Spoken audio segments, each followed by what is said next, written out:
আপনারা যদি মনে করেন যে আমার 5 মে আমার মনে হয় 7 মে 10 মে পারবে আপনি তখন পারেন কিন্তু 5 মে আগে না। ঠিক আছে এটা আপনাদের কারণ আপনারা কিন্তু একটা হলো যে আপনি জনস্বার্থ দেখবেন জনস্বাস্থ্য ব্যাপারটা দেখবেন এবং আমরা বিশ্ববাজারটা দেখবেন তো আমরা গোবিন্দভোগ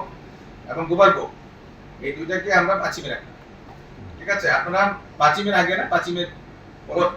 5 মে স্থানীয় শহর লাগে না, স্থানীয় শহর। ঠিক আছে তাহলে গোবিন্দভোগ এবং গোপালভোগ আম এটা 5 মে থেকে আমরা আমাদের জেলায় এটা আম পাড়া শুরু করব আপনি হিমসাগর 20 মে আর হচ্ছে আপনার